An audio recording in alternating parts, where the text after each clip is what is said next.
साथियों नमस्कार, मैं हरिश्चंद्र बंडवाल इस वीडियो में आप सभी का स्वागत करता हूं। दोस्तों, आज एक बड़ी खबर आपके साथ साझा करना चाहता हूं। ये खबर नेपाल से जुड़ी हुई है, लेकिन यकीन मानिए इसकी जड़ें भारत से बहुत गहरे से जुड़ी हुई हैं और इसमें योगी जी का भी बड़ा जुड़ाव है। जैसा कि मैंने नाम दिया, योगी का बुलडोजर अब नेपाल की ओर चल पड़ा है। आप कहेंगे कि यह माजरा क्या है, मेन स्ट्रीम मीडिया तो कुछ दिखाता नहीं, लेकिन सच बताऊं दोस्तों तो ये इतनी बड़ी खबर है, इतनी बड़ी खबर है। आप समझिए कि बांग्लादेश में सत्ता परिवर्तन हुआ तो किस तरीके से यहां के मेन स्ट्रीम मीडिया ने खबरें दिखाई, एक एक पल की खबर। नेपाल की खबर छोटी नहीं है दोस्तों। भाई, बांग्लादेश अगर वहां मुस्लिम कट्टरपंथी हावी हो गए, सत्ता पर उन्होंने कब्जा कर लिया है, तो आप देखिए नेपाल में इस समय राष्ट्रवादी लोगों का जत्था, भारी भीड़ एक बड़ा आंदोलन कर रही है पिछले कई वर्षों से, बल्कि पिछले कई दिनों से, माफ कीजिएगा। और यह आंदोलन ऐसा है दोस्तों जो पूरे नेपाल के राजनीतिक सामाजिक परिस्थितियों को बदलने वाला है। एक सवाल फिर से सामने खड़ा हो गया है, क्या नेपाल फिर से हिंदू राष्ट्र बनने वाला है? दुनिया का एकमात्र हिंदू राष्ट्र नेपाल ही था दोस्तों, एकमात्र। वहां पर भी धर्मनिरपेक्षता का रोग इस तरीके से भर दिया गया कि देश की अस्मिता ही छिन्न भिन्न हो गई। वहां पर राजतंत्र खत्म करने के नाम पर लेफ्ट लिबरल गैंग को बढ़ावा दिया गया, उसमें भी भारत का योगदान था, याद रखिए। और यही कांग्रेसी सरकारों का योगदान था, राजीव गांधी से लेकर यूपीए सरकार सोनिया गांधी तक, सिर्फ इसलिए कि वहां के राज परिवार से नफरत करते थे। अब फिर से नेपाल के लोग राजतंत्र की वापसी के लिए आंदोलन कर रहे हैं। वो फिर से नेपाल को हिंदू राष्ट्र बनाना चाहते हैं। इसमें योगी जी का क्या कनेक्शन है, ये भी दिखाऊंगा। आप सभी को प्रणाम करता हूं। पहले आपसे निवेदन करता हूं दोस्तों कि कमेंट के साथ जरूर जुड़िएगा। आप सभी को जय सिया राम, हर हर महादेव। होली की गर्माहट पूरे फिजा में है, आप भी जानते हैं। उत्सव का जश्न हर तरफ है और होली पर मैंने गीत भी तैयार किए दोस्तों। मैं निवेदन करता हूं, अगर आपने नहीं देखा है तो ज़रूर देखिएगा। ये होली के गीत आपको खुशियों से, उत्साह के साथ सरोबार कर देंगे, बिल्कुल देखिएगा। आइए खबर की शुरुआत करते हैं दोस्तों। 16 साल पहले की ही बात है। नेपाल में राजतंत्र था, एकमात्र हिंदू राष्ट्र था। 2008 तक ज्ञानेंद्र शाह नेपाल के राजा हुआ करते थे। फिर एक समय ऐसा हुआ कि अचानक से यहां पर माओवादी आंदोलन चल पड़ा, उसके साथ जन समर्थन खड़ा हो गया। और यह कहा जाता है, और यह सच भी है, कि भारत की इसमें बड़ी भूमिका थी दोस्तों, भारत की सरकार की, कांग्रेस की सरकार की, जिसने नेपाल में राज परिवार को नुकसान पहुंचाने में कोई कोर कसर बाकी नहीं रखी। और इसकी कहानी जोड़ती है राजीव गांधी से। मैं आपको बताता हूं। एक बार राजीव गांधी दोस्तों नेपाल गए थे, पशुपतिनाथ मंदिर जाना चाहते थे। मंदिर वालों ने मना कर दिया कि आप तो आइए, सोनिया गांधी नहीं आ सकती क्योंकि वो हिंदू नहीं है। इस बात से राजीव गांधी इतने गुस्से से भर गए, राज परिवार से कहा कि भाई आप जाने दीजिए, हम दोनों जाएंगे। उन्होंने कहा नहीं भैया, नियम तो नियम है, सबके लिए। सोनिया गांधी को जाने नहीं दिया गया। और उसके बाद आप जानते हैं, राजीव गांधी को इतना बुरा लगा कि दो देशों को, संबंधों को छोड़िए, राज परिवार को नुकसान पहुंचाने के लिए नेपाल में उनके खिलाफ लोगों को बगावत के लिए, उकसाने के लिए क्या कुछ नहीं किया। और उसकी परिणति सोनिया गांधी के समय यूपीए सरकार में देखने को मिली। सब कुछ तहस नहस हो गया। राज परिवार तो चला गया। ये बात मैं बता रहा हूं 2008 तक की। लेकिन उसके बाद दोस्तों 16 साल में आप जानते हैं नेपाल में कभी राजनीतिक स्थिरता नहीं रही, 13 सरकारें बदल गई। अब ऐसी घटना क्या हो रही है, जरा मैं आपको उसकी ओर ध्यान आकृष्ट करना चाहता हूं। नेपाल में इस समय लगातार आंदोलन चल रहे हैं। अभी कुछ दिन पहले की बात है, वहां के पूर्व राजा ज्ञानेंद्र शाह कई महीने के बाद काठमांडू लौट रहे थे और आप जानते हैं एयरपोर्ट से लेकर उनके घर तक चारों ओर जन सैलाब, वो नारे लगा रहे थे। जानते हैं क्या लगा रहे थे? अब ये नेपाली में है, मैं पढ़ता हूं। नारायण हिटी खाली गर हमरो राजा आउंदे छन, यानी कि नारायण हिती खाली करो, राजा का महल खाली करो, हमारे राजा आ रहे हैं। और भीड़ फिर से शोर करती है, नारा लगाती है, जय पशुपति नाथ हमरो राजा लाई स्वागत। अच्छा, मतलब जय पशुपति नाथ, हमारे राजा का स्वागत है।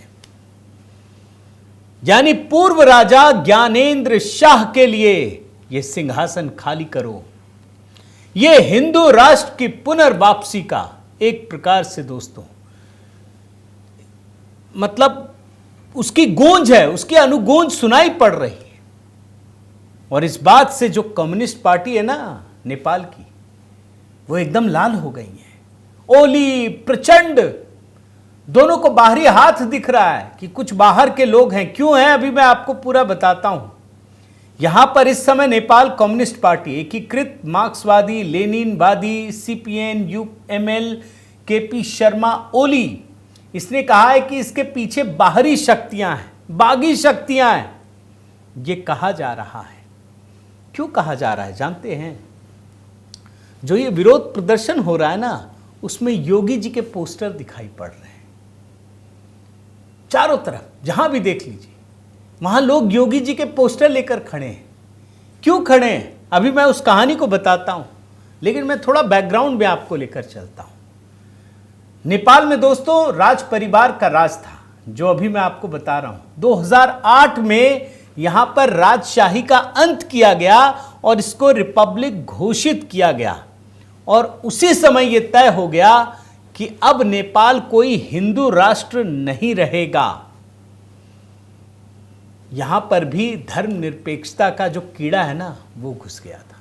और मैं थोड़ा सा और पहले बल्कि आपको लेके जाना चाहता हूं। 2001 में उस समय राज परिवार पर एक बड़ा कत्लेआम हुआ था दोस्तों। और उस समय युवराज थे दीपेंद्र। उन्होंने एक घटना हुई थी जिसमें युवराज दीपेंद्र, 1 जून 2001 की बात है, नेपाल का शाही परिवार एक साप्ताहिक भोज, उसमें जश्न में जुटा हुआ था। अचानक से युवराज दीपेंद्र अपने कई सारी बंदूकों के साथ, अच्छा राज परिवार है तो यहां पर लाइसेंसी और इसका तो कोई अर्थ नहीं है, ढेर सारे बंदूक रखने का शौक था, अचानक से आए और सबको एक एक करके गोलियां मार दी। सबको गोलियां मार दी और खुद को भी अपने कान में कनपट्टी में बंदूक लगाई और खुद को भी गोली मार दी। और उसमें बड़ा विवाद हुआ था। यह भी बात उठी कि इसमें पाकिस्तान का हाथ है, क्यों मारा, किसने मारा, इसे बहुत सारे सवाल खड़े हुए। और जिसने मारा उसको युवराज भी बना दिया, राजा भी बना दिया। बाद में उसके भी देहांत हो गए। और इसके बाद दोस्तों मैं आपको बता रहा हूं ना, ये जो पूर्व राजा हैं ज्ञानेंद्र शाह, वो राजा बने। लेकिन इस बीच भारत सरकार की तरफ से जिस प्रकार लेफ्ट गैंग को बढ़ावा मिल रहा था, जो माओवादी पार्टियां उसको बढ़ावा मिल रहा था, उससे पूरे नेपाल में असंतोष फैल गया, राजा के खिलाफ फैल उठा। और आखिर में जो ये राजा हैं इस समय, मैं नाम ज्ञानेंद्र शाह, उनको मजबूरन झुकना पड़ा। और उसके बाद चुनाव हुआ और चुनाव के बाद सत्ता को हस्तांतरण करना पड़ा।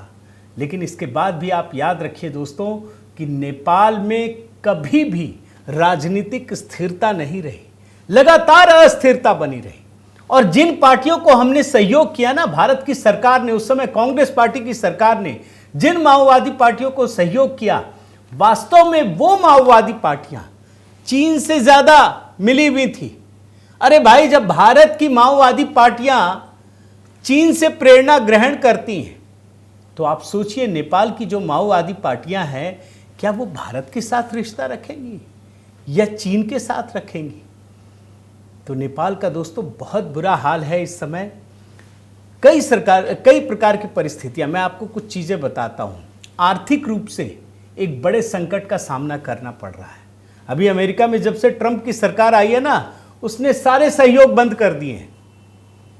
तो नेपाल को पहला आर्थिक संकट, दूसरा राजनीतिक अस्थिरता। नेपाल में जिसकी भी सरकार है, अभी हाल के समय में देखिए, उसका चीन के साथ एक गहरा ताल्लुक रहता है। चीन की खुफिया एजेंसी नेपाल में बड़े प्रभावित ढंग से काम कर रही है, तो वहां पर भी नुकसान हो रहा है।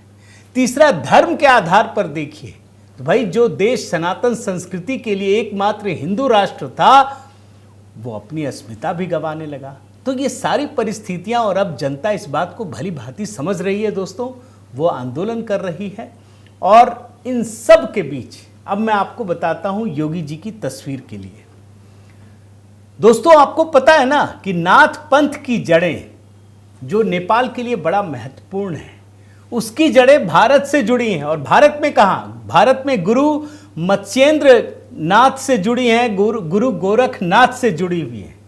यानी गोरखनाथ का नेपाल से बड़ा गहरा संबंध है, नेपाल के शाही परिवार से बड़ा संबंध है। और इस पंथ के इस समय सबसे बड़े महंत योगी आदित्यनाथ जी हैं। अब जो योगी जी भारत में अपना झंडा बुलंद कर रहे हैं, सनातन संस्कृति को इस प्रकार से इसका पताका फहरा रहे हैं, नेपाल के लोग भी उन्हीं से अपनी प्रेरणा ले रहे हैं। और इन्हीं तस्वीरों को देख करके नेपाल के ये जो नेता हैं माओवादी, वो कह रहे हैं कि इसमें बाहरी शक्तियों का हाथ है। तो मैं तो ये देख रहा हूँ दोस्तों कि नेपाल में एक बड़े आंदोलन की चिंगारी धीरे धीरे भड़क रही है, और कब ये हिंदू राष्ट्र में तब्दील हो जाए ये कोई नहीं जानता।